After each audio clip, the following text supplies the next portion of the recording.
Setiap tempat atau daerah tentunya punya cerita mengenai makhluk-makhluk unik yang luar biasa. Misalnya di Indonesia, kita sering mengenal cerita buto ijo, burung garuda, dan makhluk-makhluk lainnya. Sebagian orang ada yang percaya dengan hal itu, tapi sebagian yang lain memilih untuk tidak memperdulikannya. Serupa dengan hal itu, sebenarnya dalam Islam ada beberapa makhluk unik yang telah diriwayatkan tentang keberadaannya. Di sini kita akan merangkum, setidaknya ada beberapa hewan-hewan misterius yang terdapat di Al-Quran dan hadis. Untuk itu, di video kali ini, kita akan membahas tentang 6 hewan misterius dalam Al-Quran dan hadis. Assalamualaikum warahmatullahi wabarakatuh. Burung ababil ini bukan spesies burung yang ada di bumi. Burung itu diciptakan khusus oleh Allah Subhanahu wa Ta'ala dengan kekuatan yang jauh melampaui kekuatan burung kebanyakan. Warna dari burung ini beragam. Ada yang berwarna hitam, putih, dan hijau. Bentuknya mirip burung walet dan balsan. Burung ini didatangkan Allah Subhanahu wa Ta'ala dari arah laut. Nama burung ababil disebutkan dalam Al-Quran dalam surat Al-Fil. Ayat tersebut menjelaskan bahwa burung ababil adalah pasukan yang khusus diciptakan Allah Subhanahu wa Ta'ala untuk mengalahkan rombongan pasukan gajah dari Yaman yang berniat menghancurkan Ka'bah. Burung ababil sangat banyak jumlahnya, bahkan digambarkan seperti kepulan asap. Burung ini dikisahkan memiliki kekuatan yang besar dan dengan batu panasnya mampu melenyapkan manusia. Sebagaimana seperti yang digambarkan dalam sejarah. Burung ababil memiliki kekuatan untuk membawa batu dari neraka dan dilemparkan ke pasukan gajah yang dipimpin oleh Abrohah. Akibat batu-batu dari neraka itu, pasukan Abrohah hancur dan hangus seperti daun kering yang dimakan ulat. Tapi memang kehancuran pasukan Abrohah itu banyak menimbulkan pertanyaan terutama dari sisi sains. Karena teman-teman, batu yang diangkut burung ababil hilang begitu saja setelah dijatuhkan, sehingga penelitian tidak bisa dilakukan. Tiap burung membawa 3 batu untuk dijatuhkan ke pasukan Abrohah. 1 batu berada di paruhnya dan 2 batu dicengkram di kedua kaki burung itu. Dan dikatakan bahwa batu yang dibawa burung ababil itu hanya seukuran kacang hums dan kacang adas. Menariknya, hingga kini belum ada ilmuwan yang berhasil menemukan spesies burung ababil itu dan kandungan senyawa kimia dalam batu panas yang dibawanya. Banyak ilmuwan yang dibuat penasaran bagaimana bisa batu-batu panas itu bisa menghancurkan tubuh manusia dan gajah dengan cepat tapi tidak merusak permukaan bumi dan tidak membunuh burung ababil yang membawa batu itu. Sekali lagi, fenomena ini adalah salah satu bukti kebesaran Allah Subhanahu wa Ta'ala. Menurut tafsir dari Imam Al-Qurtubi, secara bahasa Al-Jasasah bermakna mata-mata. Dinamakan demikian karena dia selalu mengintai kabar untuk nantinya disampaikan kepada Dajjal. Menurut hadis yang sahih, Al-Jasasah ini pernah dilihat langsung oleh salah seorang sahabat Nabi SAW yang bernama Tamim Ad-Dari. Kata Tamim, bentuk dari Al-Jasasah ini adalah memiliki bulu atau rambut lebat di sekujur tubuhnya yang berwarna putih kecoklatan. Bulu dari hewan ini terlihat kaku dan cenderung aneh. Saking lebatnya bulu hewan ini, sampai susah membedakan mana muka dan mana duburnya. Ketika bertemu Tamim di suatu pulau, hewan Al-Jasasah ini ternyata bisa berbicara.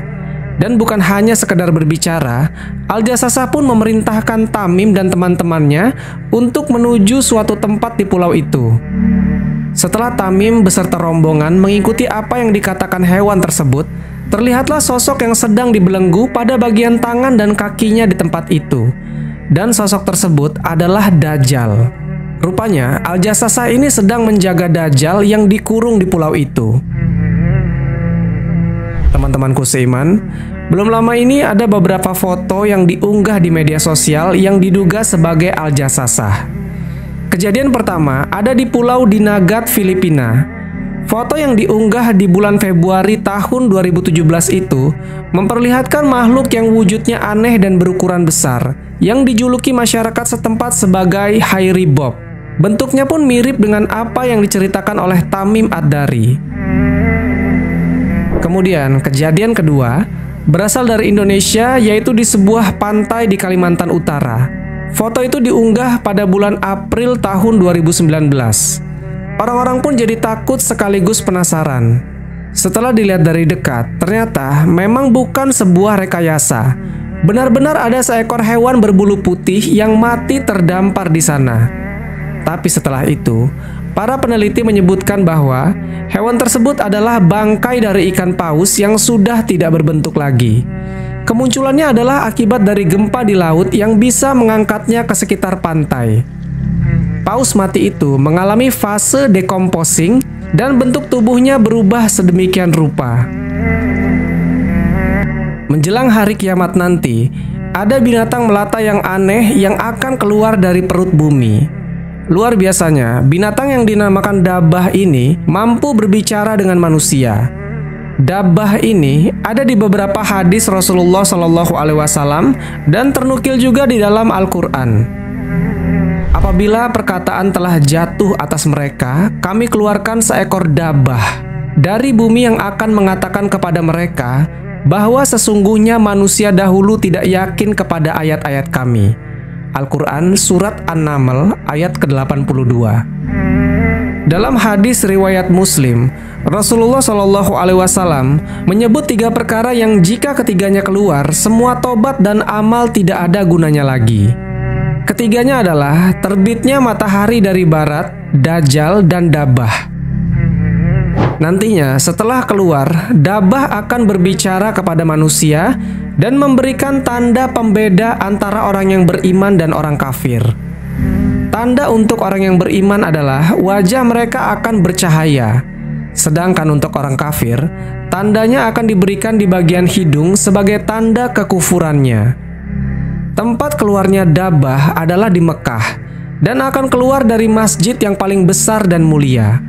Rasulullah SAW bersabda, dabah akan keluar dari masjid yang paling besar. Tatkala mereka sedang duduk-duduk, tiba-tiba bumi bergetar. Ketika mereka sedang demikian, tiba-tiba bumi terbelah. Ada khilaf atau perbedaan pendapat dari para ulama mengenai sosok dabah ini. Pendapat pertama, dabah secara bahasa memiliki makna hewan yang berjalan di bumi. Beberapa ulama mengatakan bahwa dabah adalah anak unta yang disapih dari untanya Nabi Soleh. Pendapat kedua, dabah adalah Al-Jassasah yang disebutkan dalam hadis Tamim Ad-Dari pada kisah Dajjal. Tapi pendapat ini tidak kuat, karena sifat-sifat apa yang akan dilakukan oleh dabah nanti tidak cocok dengan gambaran Al-Jassasah dalam hadis Tamim Ad-Dari. Pendapat ketiga, dabah adalah ular yang mengawasi dinding Ka'bah yang disambar oleh elang ketika orang-orang Quraisy hendak membangun Ka'bah. Pendapat ketiga ini dinisbatkan oleh Imam Al-Qurtubi kepada Ibnu Abbas, tapi beliau tidak menyebutkan sumbernya dari mana. Pendapat keempat, dabah adalah manusia yang berbicara, mendebat, dan membantah orang-orang yang melakukan bid'ah dan kekufuran supaya mereka berhenti. Pendapat yang terakhir yaitu kelima, dabah adalah semacam bakteri yang berbahaya yang akan membuat manusia menderita. Bakteri tersebut bisa melukai bahkan bisa membunuh manusia. Ini adalah pendapat dari Abu Ubayyah dalam komentarnya terhadap kitab An-Nihayah karya Imam Ibnu Katsir. Seorang ilmuwan yang bernama Dr. Yusuf bin Abdillah menegaskan bahwa dalam hadis sahih Rasulullah SAW menyebutkan dabah nantinya akan datang dengan membawa cincin Nabi Sulaiman dan tongkatnya Nabi Musa alaihissalam. Dari semua pendapat itu, kira-kira menurut teman-teman mana yang lebih tepat? Anko adalah seekor burung besar misterius dalam mitologi Islam. Burung itu disebutkan dalam buku karya Zakaria Al-Qazwini yang berjudul Makhluk-makhluk Ajaib dan Hal-hal Aneh yang Ada. Kata anko memiliki arti berleher panjang. Menurut manuskrip kuno yang berupa teks Arab kuno dari Timur Tengah, legenda burung kolosal ini dikisahkan memiliki tubuh yang sangat besar, sehingga sanggup membawa seekor gajah dengan cakarnya yang sangat tajam. Sumber-sumber kuno ini menjelaskan bahwasanya burung anko ini pernah dipercaya sebagai makhluk mulia yang diciptakan oleh Tuhan. Burung ini tinggal di sebuah gunung yang bernama Gunung Falaj. Apabila burung itu terbang, maka ia sanggup menutupi matahari seperti awan. Bulunya memiliki warna yang sangat banyak. Lehernya seperti unta, memiliki 4 sayap, 2 panjang, serta 2 lagi berukuran pendek. Burung besar ini juga pernah dikisahkan oleh Al-Kisai bahwa burung ini pernah hidup pada zaman Nabi Hanzalah. Buat teman-teman semua pasti nggak asing jika mendengar nama buruk. Buruk merupakan kendaraan Rasulullah SAW ketika melakukan perjalanan Isra Mi'raj. Jika dilihat dalam hadis, buruk adalah hewan yang memiliki kecepatan yang sangat tinggi dalam sekali melangkah. Dari Anas bin Malik bahwa Rasulullah SAW bersabda, "Aku diberi buruk, dia hewan tunggangan yang berwarna putih, lebih besar dari keledai tapi lebih kecil dari bihol, yang satu tanduknya berada di pucuk kepalanya." Buruk yang memiliki kecepatan yang luar biasa ini yang memungkinkan Rasulullah SAW menempuh perjalanan jauh hingga ke langit ketujuh dan kemudian kembali lagi ke bumi. Dan perjalanan itu hanya ditempuh dalam waktu 1 malam saja.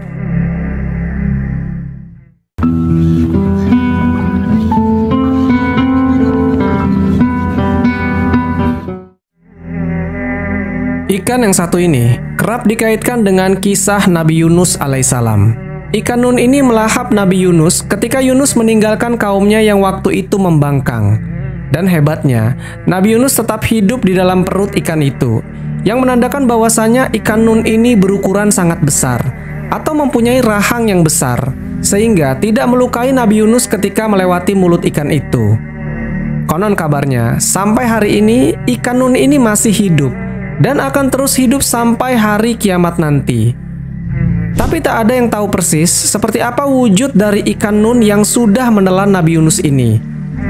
Ikan nun ini sering digambarkan bentuknya seperti ikan paus, karena ikan paus dipercaya sebagai ikan paling besar yang ada di dunia. Tapi sebagian orang juga mengatakan ikan nun bukanlah paus, karena paus bukanlah ikan, melainkan mamalia. Orang-orang sering keliru membedakan antara mana ikan dan mana mamalia, dan mereka beranggapan ikan nun adalah jenis ikan lain yang sengaja diciptakan Allah Subhanahu wa Ta'ala untuk menguji Nabi Yunus. Sesungguhnya Yunus benar-benar salah seorang rasul. Ingatlah ketika dia lari ke kapal yang penuh muatan, kemudian dia ikut diundi, lalu dia termasuk orang-orang yang kalah dalam undian. Maka dia ditelan oleh ikan besar dalam keadaan tercela. Maka kalau sekiranya dia tidak termasuk orang-orang yang banyak mengingat Allah, niscaya dia akan tetap tinggal di perut ikan itu sampai hari berbangkit. Al-Quran Surat As-Saffat ayat ke-139 sampai 145.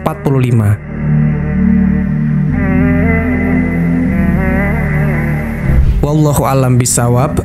Jadi itulah kisah tentang 6 hewan misterius dalam Al-Quran dan hadis. Semoga kisah ini bermanfaat. Lebih dan kurangnya mohon dimaafkan. Yang benar datangnya dari Allah Subhanahu wa Ta'ala. Khilaf atau keliru itu datangnya dari saya pribadi sebagai manusia biasa. Sampai ketemu di kisah-kisah seru yang penuh makna selanjutnya. Saya akhiri. Wassalamualaikum warahmatullahi wabarakatuh.